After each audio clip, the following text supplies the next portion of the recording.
আসসালামু আলাইকুম। আমি আজকে বানিয়ে ফেললাম পটেটো স্ন্যাক্স।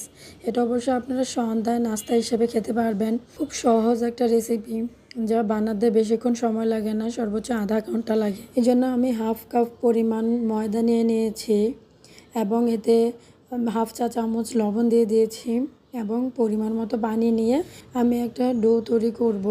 আমি এখানে অবশ্যই ঠান্ডা পানি ব্যবহার করেছি, আপনারাও ঠান্ডা পানি ব্যবহার করবেন। তারপরে আমি একটা ডো তৈরি করে নিলাম। দেখুন আমার ডোটা তৈরি হয়ে গেছে।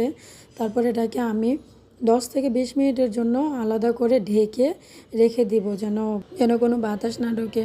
তারপরে আমি 2টা আলু সিদ্ধ করে নিয়েছিলাম, সেই আলুগুলোকে খুব ভালো করে মিহিন করে আমি এগুলোকে ভেঙে নিব, ভেঙে একেবারে মিহিন করে নিব, যেন এটাতে কোনো দানা দানা না থাকে। তারপরে আমি এখানে 1 টেবিল চা চামচ লবণ দিয়ে দিব, 1 টেবিল চা চামচ হলুদের গুঁড়া দিয়ে দিব, 1 টেবিল চা চামচ ধনে গুঁড়া দিয়ে দিব, 1 টেবিল চা চামচ জিরে গুঁড়া দিয়ে দিব, পরে 1 টেবিল চা চামচ মরিচের গুঁড়া দিয়ে দিব।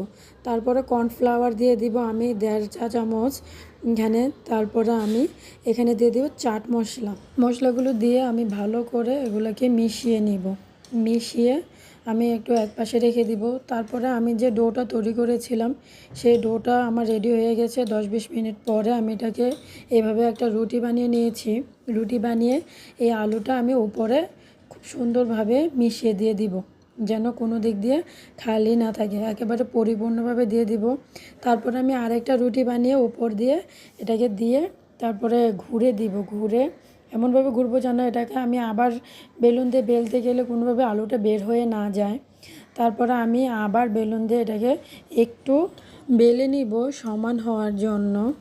তারপর সমান হয়ে গেছে, আমি এটাকে চতুর্দিক থেকে কেটে দিব স্কোয়ার আকারে। আমি স্কোয়ার আকারে চতুর্দিক থেকে কেটে মাঝে দিয়ে আমি এটাকে আবার স্কোয়ার করে কাটবো। তারপর এটা দিয়ে আমি একটা ফুল আকৃতির স্ন্যাক্স তৈরি করে নিব। আমি এক এক করে সবগুলো দিয়ে একটা করে বানিয়ে নিব।